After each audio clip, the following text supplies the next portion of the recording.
Untuk peran SNVTP-JPA yang ada di BWS Sulawesi 4 Kendari, kita sebagai bagian sebetulnya irigasi yang ada di Indonesia itu ada dua kriteria. Jadi ada irigasi konvensional dan ada irigasi teknis.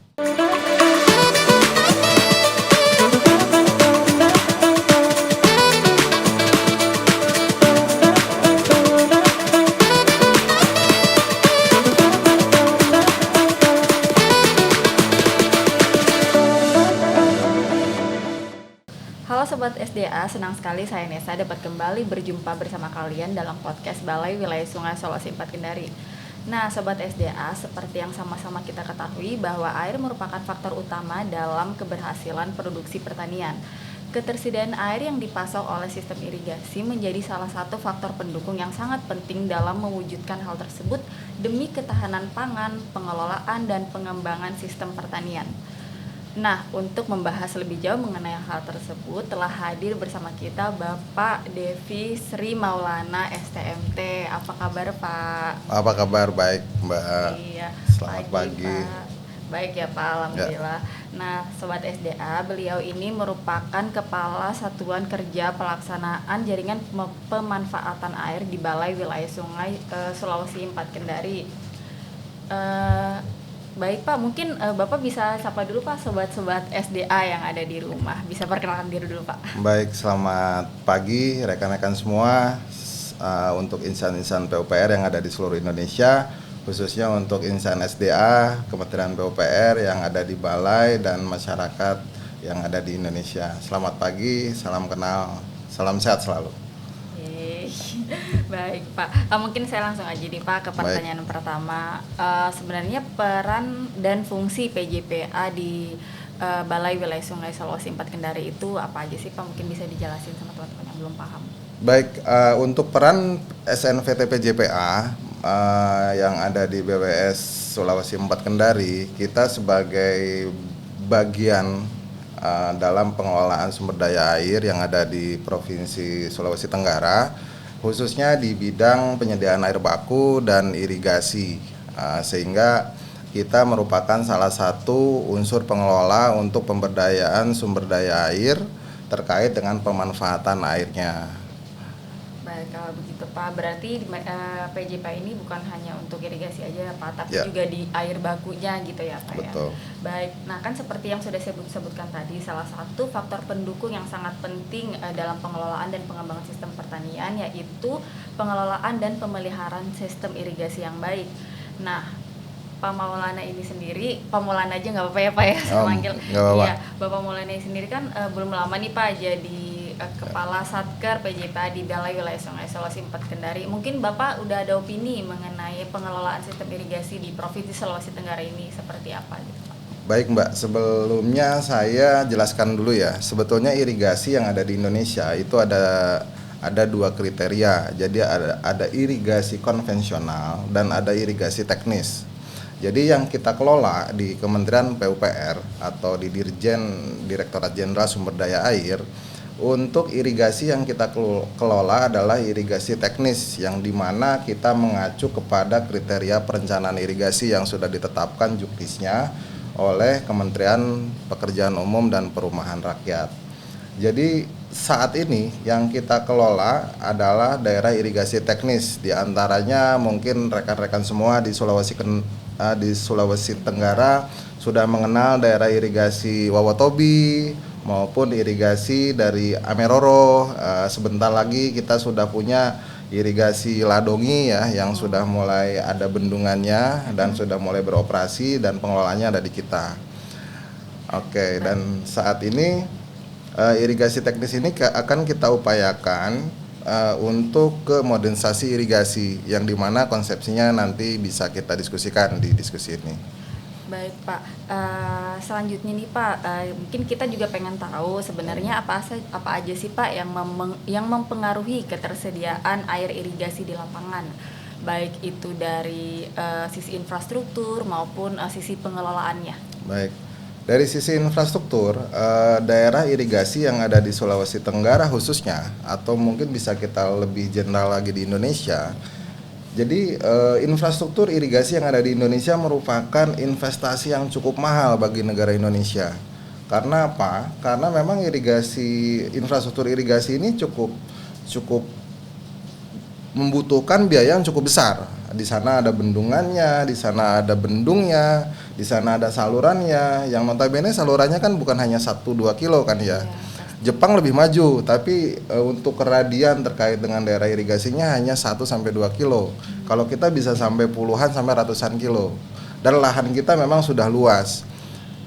Sehingga dengan lahan yang luas, dengan air yang cukup, kenapa produktivitas dari pertanian kita itu tidak sama dengan Jepang misalkan ya, dengan Australia atau dengan Kanada. Kenapa? Karena memang pengelolaan air untuk irigasi dan kebutuhan air baku lainnya belum optimal, sehingga kita sudah ada program mengupayakan optimalisasi terkait dengan kebermanfaatan airnya itu sendiri.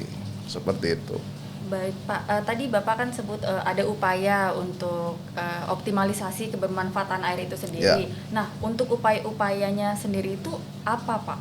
Baik, saat ini dari BWS Sulawesi 4 Kendari melalui SNVT PJPA, kita diberikan satu program untuk kegiatan modernisasi irigasi dari pembina, dari Direktorat Jenderal Sumber Daya Air melalui Direktorat Irigasi dan Rawa, yang dimana modernisasi irigasi ini sudah ada konsepsinya Mbak. Jadi konsepsinya itu terkait dengan tata pengaturan air, terkait dengan pengembangan dan pengelolaan sistem irigasinya, organisasi dan tata kerja unit yang mengelola irigasinya seperti apa, sama organisasi dan tata kerja kementerian melalui balai terkait dengan unit pengelola irigasinya itu harus seperti apa, dan baru kita akan bisa melangkah kondisi kita ada di posisi modernisasi irigasi. Baik Pak, tadi kan Bapak menyebutkan tentang modernisasi irigasi. Boleh dijelaskan nggak Pak ke teman-teman sebenarnya modernisasi irigasi itu apa dan konsepnya itu seperti apa sih Pak? Baik, jadi modernisasi irigasi yang ada di Indonesia, karena modernisasi irigasi ini sudah pemahamannya sudah internasional Mbak. Jadi kita mungkin gelombang kedua lah untuk modernisasi irigasi, yang dimana adalah suatu strategi untuk mencapai sistem manajemen irigasi yang partisipatif, yang harus bisa memberikan level of service-nya yang cukup tinggi. Nah, level of service ini pemahamannya cukup detail sebetulnya. Kenapa? Karena keberadaan air yang ada di kita itu pemanfaatannya udah memiliki kompetisi yang cukup tinggi. Contoh misalkan, pemerintah mengadakan, wah kita harus ketahanan pangan, tapi di satu sisi kita harus menyediakan air baku. Kita harus menyediakan air baku untuk minum, kita harus menyediakan air baku untuk MCK, yang dimana ketersediaan air ini cukup terbatas. Sehingga gimana caranya melalui modernisasi irigasi ini kita bisa melakukan kegiatan pengelolaan irigasi secara efektif, efisien, dan memiliki nilai produktivitas pertanian yang cukup tinggi. Di antaranya kita mengurangi kebocoran air di saluran irigasi dengan cara sekarang sudah mulai pembetonan, ada precast, ada lining juga, sampai di saluran primer sampai di saluran sekunder. Jadi itu beberapa upaya yang dilakukan oleh pemerintah untuk mewujudkan konsep modernisasi irigasi ini ya Pak. Benar. Ya. Sebenarnya output yang diharapkan dari modernisasi irigasi ini tuh apa sih Pak? Baik, sebetulnya kita ada 5 parameter Mbak terkait dengan modernisasi irigasi. Jadi kita nanti akan melihat dari hasil modernisasi irigasi ini terkait dengan produktivitas airnya seperti apa nanti setelah dimodernisasi irigasi. Terus level of service-nya itu seperti apa? Kalau misalkan kita bertanya level of service itu kita akan lihat IKSI nanti. Di OP kan ada IKSI, ada dari IKSI-nya itu apakah IKSI itu apa, indeks kinerja sistem irigasi. Jadi nanti untuk yang 65% sedang bagus, tapi untuk yang lebih baiknya itu di 85% atau 95%. Jadi itu beberapa parameter untuk level of service. Nah, terkait dengan efisiensi irigasinya gimana nih? Jadi efisiensi irigasi dulu kita di bendungan Wawot Ameroro, Ya. misalkan ya, kalau misalkan sudah jadi, Ameroro itu punya 4 juta. 4 juta itu untuk berapa hektar lahan sawah? Kita ada koefisien irigasi, apakah kita lebih tinggi dari koefisien irigasi apa lebih rendah? Kalau misalkan lebih rendah, berarti efisiensi kita itu lebih baik. Seperti itu. Terus nanti ada dari sistem pengolahan irigasi juga terdapat konflik-konflik. Ada konflik pengaturan sawah, misalkan petani ini belum dapat air, yang ini airnya sudah berlebih. Nah, cara mengatur itu nanti tergantung terhadap pengelolanya. Apakah pengelolanya sudah siap untuk memberikan air waktu di waktu yang tertentu dan ditutup pada waktu yang tertentu juga, sehingga water lossesnya itu bisa kejaga di sana. Nah, selanjutnya nanti dengan pengolahan irigasi sendiri, degradasi lingkungan pun akan terjaga. Jangan sampai karena kita mempertahankan pertanian, tapi kita tidak bisa mempertimbangkan keberadaan lingkungan kita. Dengan penggunaan air yang cukup banyak, dengan urea yang cukup banyak, sehingga kita mencoba melalui degradasi lingkungan ini kita bisa menjaga pengelolaan irigasi yang cukup baik dan ramah terhadap lingkungan hidup maupun lingkungan untuk sosial ekonomi masyarakat. Seperti itu sebetulnya. Baik Pak, berarti sebenarnya modernisasi irigasi ini sebenarnya udah terkonsep dengan baik ya Pak ya. Ya. Benar. Mungkin bisa sebelum kita lanjut bisa diminum dulu Pak kopinya ya, sebelum dingin. Terima kasih Ya, buat Pak. teman-teman podcast Sulawesi 4 Kendari. Iya, kita nyiapin kopi. Baik Pak, lanjut nih Pak. Terus sebenarnya kan selama ini berarti kita kan yang di kegiatan untuk pengelolaan irigasi kan kita masih pakai yang konvensional seperti itu ya Pak ya. Kita saat ini di kondisi irigasi teknis ya, untuk yang dikelola sama BWS Sulawesi 4. Jadi kalau irigasi konvensional itu seperti irigasi kewenangan desa, yang pengelolaannya itu masih sama petani. Paling luasannya itu kurang lebih 45 hektar sampai dengan 80 hektar. Oh, seperti itu ya Pak ya. Iya, mungkin sobat-sobat SD juga belum pada tahu nih Pak, info baru lagi nih ya Pak. Betul. Nah, terus perbedaannya yang dikelola dengan BWS sekarang Pak, nanti dengan sistem sistem modernisasi irigasi ini udah dilakuin belum sih Pak di BWS atau di beberapa daerah di Indonesia itu apa udah mulai di Jadi modernisasi irigasi ini memang satu objek yang memang sudah sudah bagus ya, atau sudah canggih ya. Kita coba pahami modernisasi ini merupakan satu proses. Jadi suatu proses menuju untuk modernisasi irigasi yang cukup baik dan cukup bagus.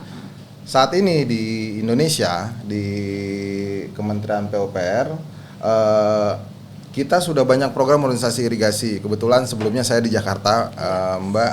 Jadi ada di kita sendiri di Sulawesi Tenggara melalui Ameroro, melalui Ladongi maupun melalui Wawatobi. Terus itu sebagai upaya awal dari Sulawesi 4 Kendari untuk melangkah menginjak menuju ke modernisasi irigasi. Itu sebagai misinya dari program anggaran kita di tahun 2020 sampai 2023. Baik Pak, berbicara soal kesiapan nih, jadi menurut Bapak kesiapan BWS Sulawesi 4 Kendari dalam menuju upaya untuk modernisasi irigasi ini gimana Pak? Ya, apakah mungkin nanti kalau misalkan kita diskusi ya, kalau misalkan kita bagusnya sih kita diskusi juga nih sama OP, karena sebetulnya OP itu merupakan unsur utama juga sebagai elemen yang ada di modernisasi irigasi, karena tadi kita sudah bilang kan, kita menjaga mengkondisikan satu kepengurusan pengelolaan atau unit ya yang nanti akan dibentuk oleh OP terkait dengan unit pengelola irigasi. Nah, di sanalah mungkin sebagai motor penggerak bahwa kita akan menuju ke modernisasi irigasi. Iya, betul. Benar ya Pak. Berarti ini dari yang dapat saya simpulkan, untuk modernisasi irigasi ini tuh bukan hanya sebatas kayak mungkin pengembangan infrastruktur atau mungkin penambahan mungkin peralatan penunjang apa gimana ya Pak, tapi dari pola pikir juga ya Pak ya. Betul. Betul. Pola pikir masyarakat dan pelaksana pengelola irigasinya juga harus ditingkatkan baik di tingkat petani maupun tingkat pemerintah seperti ya Pak ya. Jadi untuk modernisasi irigasi ini sebetulnya lebih cenderung ke kebiasaan dari setiap pengelola untuk berdisiplin, untuk bisa mengukur keberhasilan, ketersediaan air, deliverable airnya ke masyarakat petani, terus kapan ditutup, kapan dibuka, dicatat, dilaporkan, dan direview, dan dibuat lagi konsep untuk operasi selanjutnya untuk irigasi yang akan masuk di masa tanam selanjutnya. Benar. Sehingga air yang akan kita gunakan itu berapa kubik, nanti habisnya berapa kubik, sisanya berapa kubik, kita sudah bisa memprediksi bahwa operasi kita itu bisa mendekati optimal terkait dengan pengelolaan air untuk irigasi. Seperti itu. Gitu. Oke, kalau gitu baik. Semoga ya BWS Sulawesi 4 Kendari dapat mewujudkan modernisasi irigasi di Provinsi Sulawesi Tenggara ini. Ya. Baik Pak, mungkin ini udah sampai batas waktunya nih Pak. Ya. Sebelum kita tutup, mungkin ada Pak pesan yang ingin disampaikan kepada teman-teman yang lagi menonton untuk biar mereka tuh sadar gimana sih pentingnya upaya melestarikan dan mengelola sumber daya air. Karena kan yang kita tahu air itu adalah sumber kehidupan ya Pak ya untuk manusia, seperti itu Pak. Silakan Pak. Baik. Masukan saya atau mungkin sebagai semboyan saya buat rekan-rekan muda khususnya PUPR, SDA, dan lebih khusus lagi ada di Sulawesi 4 Kendari, semangat bekerja, kita wujudkan apa yang menjadi dambaan kita. Jangan lupa kita adalah negara yang konsepnya dulu agraris bukan industri. Jadi semangat untuk bertani, semangat untuk melayani petani dari Sulawesi 4 Kendari. Tepuk tangan dulu dong guys. Siap, semangat terus. Mbak, terima kasih banyak sekali lagi kami ucapkan Pak Maulana karena udah berbagi ilmu tentang modernisasi irigasi nih sama teman kita dan teman-teman SD yang lagi nonton.